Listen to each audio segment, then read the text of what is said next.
Hello friend, कैसे हैं आप लोग। आप लोगों के बीच में मैं फिर परमानंद कुमार उपस्थित हूँ कुछ सीटेट के क्वेश्चन को लेकर के। चाइल्ड साइकोलॉजी से बहुत ही इम्पोर्टेंट क्वेश्चन दोस्तों। तो आपके स्क्रीन पर क्वेश्चन नंबर 250 क्वेश्चन नंबर जो दिख रहा है, निम्नांकित में से अवांछनीय संवेग क्या है। दोस्तों 250 से लेकर के मैं 300 क्वेश्चन अभी कराऊंगा आपको, यानी कि 50 क्वेश्चन का सेट कराऊंगा। तो देखते हैं, इसमें प्रेम, दगा, घृणा और आश्चर्य दिया हुआ है। तो अवांछनीय संवेग, प्रेम तो ज़रूरी है, घृणा भी बच्चों में होना चाहिए, आश्चर्य भी होना चाहिए, लेकिन दगा दे, चीटिंगबाज नहीं होना चाहिए बच्चों को। दोस्तों चीटिंगबाज नहीं होना चाहिए। तो ये जो चीटिंग वर्ड है दगा, दगा आपका आंसर हो जाएगा। नेक्स्ट क्वेश्चन की ओर चलते हैं।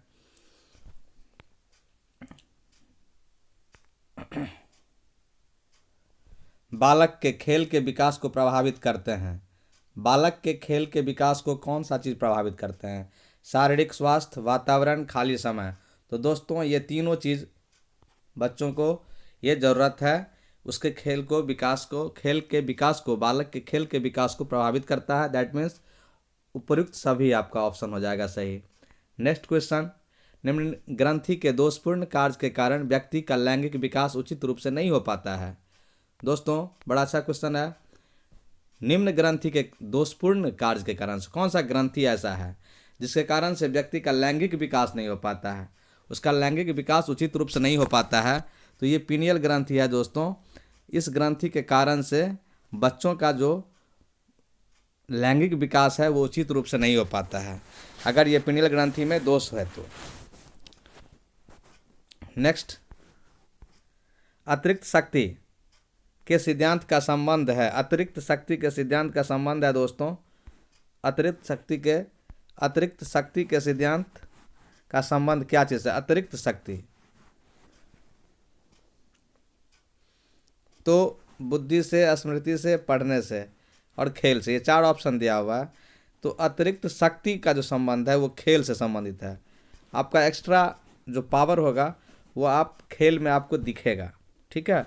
बुद्धि मानसिक होता है, स्मृति भी मानसिक होता है और पढ़ाई भी मानसिक होता है, उसमें शारीरिक शक्ति का प्रयोग नहीं किया जाता है, अतिरिक्त शक्ति का प्रयोग नहीं किया जाता है दोस्तों। तो अतिरिक्त शक्ति का जो प्रयोग होता है यह किसी भी स्पोर्ट्स में, गेम में, प्ले में होता है दोस्तों। नेक्स्ट, प्रथम बाल निर्देशन केंद्र किसके द्वारा खोला गया था?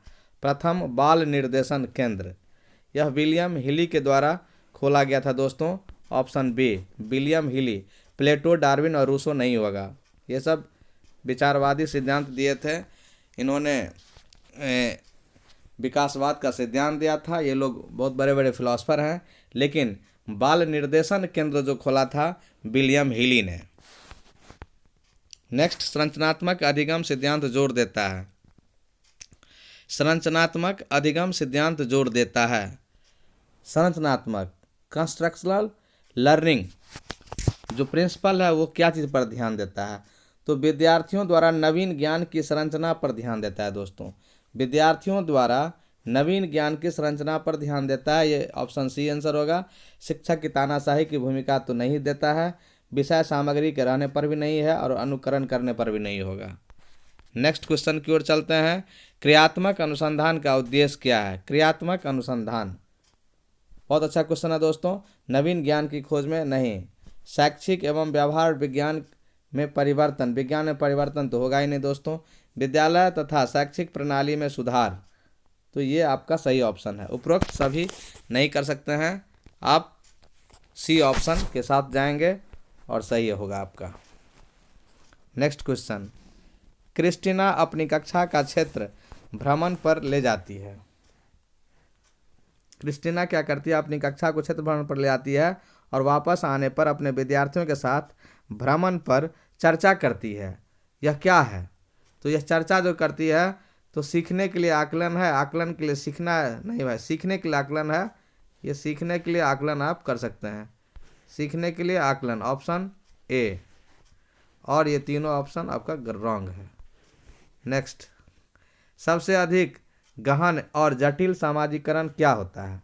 सबसे अधिक गहन और जटिल सामाजिकरण आपका जो होता है ये व्यक्ति के पूरे जीवन में नहीं होगा, प्रौढ़ावस्था के दौरान भी नहीं होगा, पूर्व बाल्यावस्था के दौरान भी नहीं है। ऑप्शन ए किशोरावस्था के दौरान होगा दोस्तों, जिसे तूफान और क्या क्या उम्र कहते हैं इसको।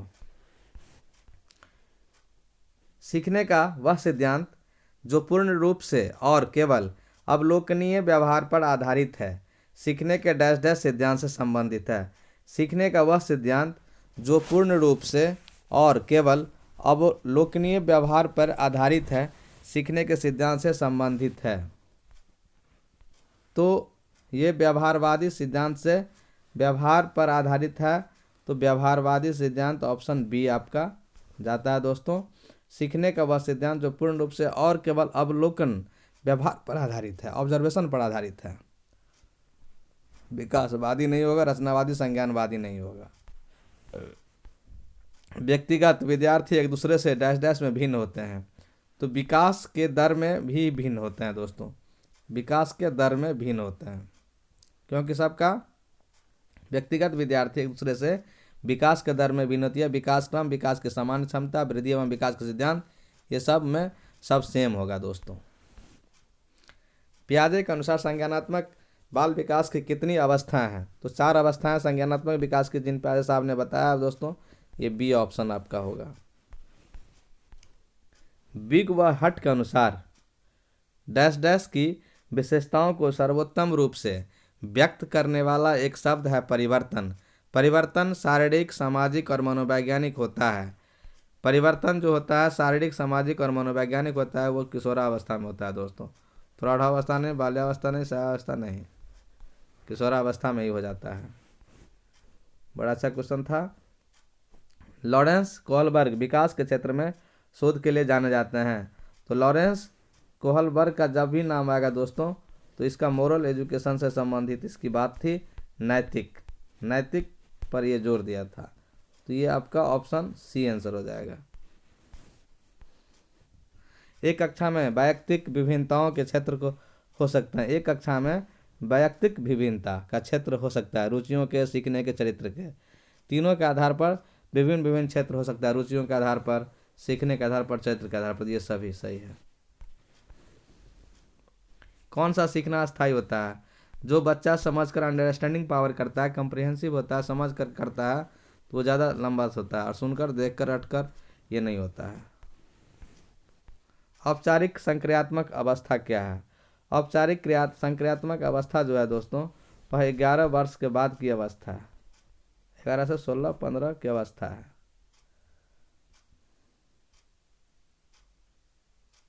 औपचारिक संक्रियात्मक अवस्था। भाषा अवबोधन से संबंध विकास है। भाषा अवबोधन से भाषाघात, चलाघात नहीं होगा, वाक संबंध, पठन संग डिलेक्सिया नहीं होगा, एफासिया, भाषा घात, ऑप्शन सी होगा दोस्तों इसमें, क्योंकि डिक्लेक्सिया जो है पठन संबंधी है, भाषा से संबंधित है, भाषाघात एफसिया। हॉर्नी के अनुसार मौलिक दुश्चिंता के संप्रत्यय का विकास होता है। दुश्चिंता का कंसेप्ट आता है, ये बाल्यावस्था में दोस्त आता है, ऑप्शन ए। हॉर्नी के अनुसार मौलिक दुश्चिंता के संप्रत्यय का विकास होता है, ये बाल्यावस्था में होता है दोस्तों। जीव में विकास तथा वर्धन का पूरा होना परिपक्वता कहलाता है, परिभाषित किया जाता है। जीव में विकास तथा वर्धन का पूरा होना परिपक्वता कहलाता है। ये किसने किया था? तो सॉर्टन साहब ने परिभाषित किया था दोस्तों, सॉर्टेन, याद रखेंगे, सॉर्टेन साहब। डैश डैश ने बालक के प्राकृतिक विकास पर प्रभाव पर बल दिया, मॉन्टेसरी, सेगविन, बर्क, विनेट। तो दोस्तों मॉन्टेसरी जो थी, यही मौर्य मॉन्टेसरी, बालक के प्राकृतिक विकास पर प्रभाव पर बल दिया, जोर दिया। जीव में विकास तथा वर्धन का पूरा होना प्रयोक्ता कहलाता है, परिभाषित किया। तो अभी देखने हम लोग सॉर्टन ने दिया था। क्वेश्चन नीचे हो गया क्या? बालक ने के प्राकृतिक विकास पर प्रभाव पर बल दिया, ये मॉन्टेसरी, मारिया मॉन्टेसरी, 272 क्वेश्चन था। नेक्स्ट, पियाजे के अनुसार 4 से 8 माह में कौन सा संज्ञानात्मक विकास होता है बच्चों में? तो हाथ मुंह संबंधन, हाथ से मुंह का संबंधन 4 से 8 माह के बच्चे का नहीं होता है। आँख हाथ संबंधन, प्रतिवर्ती क्रिया बोलना शुरू करना, ये तो तीनों नहीं होगा। यह आँख और हाथ का संबंधन होता है। आँख में बच्चे हाथ लेकर के मिड़ने लगते हैं, रगड़ने लगते हैं। तो पियाजे के अनुसार 4 से 8 माह के में इस सब संज्ञानात्मक विकास होता है बच्चों में। बाल अध्ययन के पिता को किसे किसे कहा जाता है? बाल अध्ययन का जो पिता है स्टैनली हॉल को कहा जाता है। Stanley hall, option A correct answer है। नेक्स्ट, नवजात के स्वास्थ्य को जांचने के लिए प्रयोगों में ली जाने वाली मापनी स्केल क्या है? नवजात के स्वास्थ्य को जांचने के लिए प्रयोग में ली जाने वाली मापनी स्केल क्या? प्रयोग में ली जाने वाली मापनी स्केल WIS और C एक स्केल है। WISC विस्क स्केल। नवजात के स्वास्थ्य को जांचने के लिए प्रयोग में ले जाने वाली मापनी स्केल को WISC स्केल कहा जाता है दोस्तों। शरीर के शीर्ष भाग से प्रारंभ होकर नीचे की ओर, यानी कि सिर पदाभिमुख, ये अनुक्रम है दोस्तों। सिर से लेकर के, ये बच्चे का सिर है, यह हाथ है, ये पैर है। तो सिर से विकास पैर की ओर होगा, तो उसको बोलेंगे शरीर के शीर्ष भाग से प्रारंभ होकर नीचे की दिशा में होने वाली शारीरिक वृद्धि सिर पदाभिमुख कहेंगे। पियाजे के सिद्धांत के अनुसार कौन सी अवस्था में बच्चों में उस चिंतन का विकास होना है अनुत्क्रमणीय होती है? अनुत्क्रमणीय, उत्क्रमणीय नहीं बोल रहा है दोस्तों। तो पियाजे के सिद्धांत के अनुसार, पियाजे के सिद्धांत के अनुसार कौन सी अवस्था में बच्चों में उस चिंतन का विकास होना है जो अनुत्क्रमणीय होती है? तो ये प्राक संक्रियात्मक अवस्था जो होती है बी, इस अवस्था में दोस्तों होता है।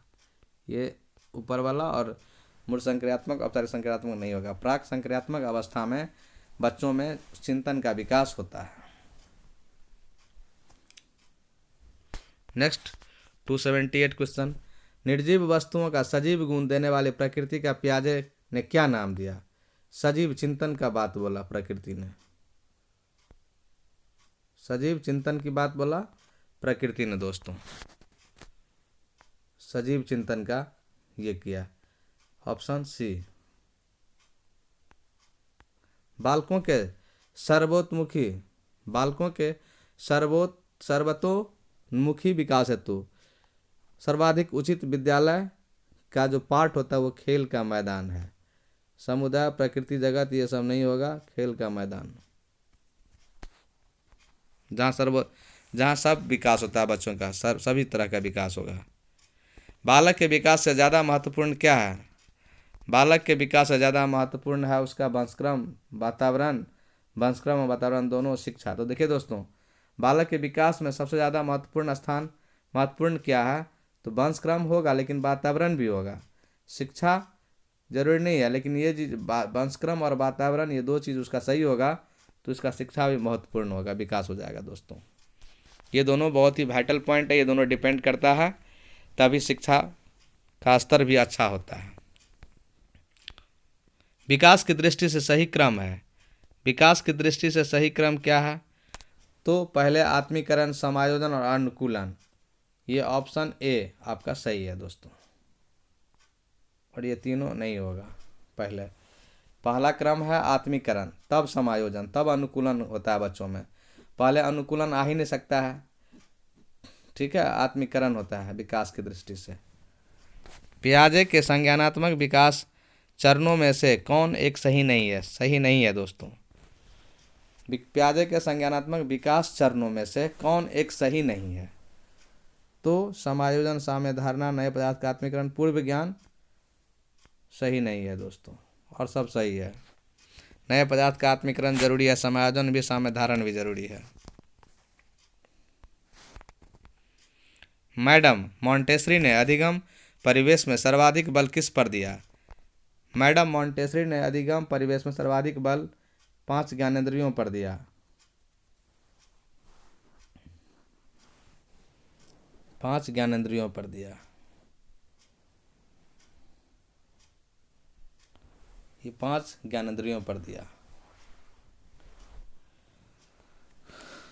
ये आपका ऑप्शन बी, ज्ञानेंद्रियों पर संवेग को संवेगों के संशोधन पर नहीं दिया, बच्चे के पूर्ण स्वायत्ता पर भी नहीं दिया, विद्यालय को घर का विकल्प बनाने पर भी बल नहीं दिया। वो ज्ञानेंद्रियों के उपयोग पर बल दिया। इसलिए इन्होंने नर्सरी, प्री नर्सरी, एलकेजी और यूकेजी का कॉन्सेप्ट लाया। फिर पहला क्लास में जाएगा बच्चा, फिर सेकंड क्लास में जाएगा बच्चा। इस तरह का व्यवस्था यही मैडम मॉन्टेसरी ने दिया था। पियाजे के अनुसार मूर्त संक्रियाओं का स्तर किस अवधि में घटित होता है? तो पियाजे के अनुसार मूर्त संक्रियात्मक का स्तर जो है 7 से 11 वर्ष की अवस्था में घटित होता है। मूर्त संक्रियात्मक अवस्था 7 से 11 वर्ष की अवस्था में होता है दोस्तों। किसी बालक के मानसिक रूप से अस्वस्थ होने का क्या कारण हो सकता है? बालक का मानसिक रूप से अस्वस्थ परिवार का वातावरण, कक्षा का वातावरण, पास पड़ोस का वातावरण, तीनों सही है दोस्तों। तीनों चीज़ अगर डिस्टर्ब करेगा तो बच्चा अस्वस्थ हो सकता है और हो ही जाता है। छात्र की प्रयोगात्मक दक्षता के आकलन का यथोचित कौन सा रूप है? छात्र की प्रयोगात्मक दक्षता के आकलन का यथोचित रूप है क्या? साक्षात्कार। प्रयोगात्मक दक्षता, प्रयोगात्मक एक्सपेरिमेंटल है। अवलोकन, प्रश्नावली, लिखित परीक्षा, अवलोकन। अवलोकन हुआ छात्र की प्रयोगात्मक दक्षता के आकलन का यथोचित रूप। जो एक्सपेरिमेंट करेगा उसका आप अवलोकन कीजिएगा, उसमें प्रश्न उत्तर क्या देखिएगा, उसका अवलोकन कीजिए तो आप उसके योग्यता को देख सकते हैं, उसकी दक्षता को आप आंक सकते हैं। रमेश और अंकित की समान उपलब्धि 120 है। रमेश अंकित से 2 वर्ष छोटा है। यदि अंकित की आयु 12 वर्ष हो तो रमेश की मानसिक आयु क्या होगी? रमेश और अंकित की समान बुद्धि लब्धि 120 है, मतलब आईक्यू दोनों का सेम है, दोनों का आईक्यू सेम है। दैट मीन्स आईक्यू 120 है दोस्तों। रमेश अंकित से 2 वर्ष छोटा है, ठीक है। यदि अंकित की आयु 12 वर्ष हो तो रमेश की मानसिक आयु क्या होगा? तो देखिए अंकित की आयु 12 वर्ष है और दोनों का समान उपलब्धि है, तो अगर 2 वर्ष छोटा भी है रमेश अंकित से, तो इसका मतलब है कि रमेश की जो मानसिक आयु होगी, वास्तविक आयु तो उसका 2 साल छोटा होगा, 10 वर्ष होगा, लेकिन मानसिक आयु 12 वर्ष ही होगा, यानी डी ऑप्शन होगा आपका, क्योंकि 12 साल के बच्चों के जैसा वो काम करता है। सीखने की परिघटना में से कौन सा आवश्यक घटक नहीं है? सीखने की परिघटना में से कौन सा आवश्यक घटक नहीं है? तो ये सीखने की परिघटना में से कौन सा आवश्यक घटक नहीं है?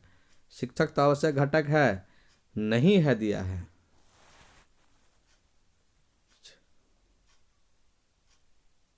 प्रेरक, आंतरिक व्यवस्था, अधिगमकर्ता। सीखने की परिघटना में से कौन सा आवश्यक घटक नहीं है?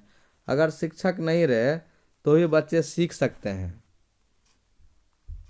अधिगमकर्ता होना चाहिए, ठीक है, आंतरिक व्यवस्था होनी चाहिए और प्रेरक होनी चाहिए। हाँ, प्रेरक भी रहेगा तो बच्चा सीख जाएगा। बच्चा घर से ही सीख करके आता है, विद्यालय में तो सीखता नहीं है, बाद में विद्यालय में सीखता है वो। तो सीखने की परिघटना में से कौन सा आवश्यक घटक नहीं है? तो शिक्षक को आवश्यक घटक नहीं माना गया है। निम्नलिखित में से कौन सा सिद्धांत यह दर्शाता है कि अपेक्षित व्यवहार के सन्निकट सकारात्मक प्रतिक्रिया तथा पुनर्बलन के फलस्वरूप व्यवहारात्मक विकास किया जा सकता है? निम्नलिखित में से कौन सा सिद्धांत यह दर्शाता है कि अपेक्षित व्यवहार के सन्निकट सकारात्मक प्रतिक्रिया तथा पुनर्बलन के फलस्वरूप व्यवहारात्मक विकास किया जा सकता है? निम्नलिखित में से कौन सा सिद्धांत यह दर्शाता है कि अपेक्षित व्यवहार के सन्निकट सकारात्मक प्रतिक्रिया तथा पुनर्बलन के फलस्वरूप व्यवहारात्मक विकास किया जा सकता है? तो दोस्तों इसमें जो होगा ये ऑपरेट अनुबंधन के आधार पर यह सिद्धांत बताता है। याद रखेंगे, ऑपरेट कॉन्ट्रैक्ट अनुबंधन, इस पे आधारित ये टर्म है, याद रखेंगे। माता पिता से वंशजों में स्थानांतरित होने वाले लक्षणों को क्या कहा जाता है?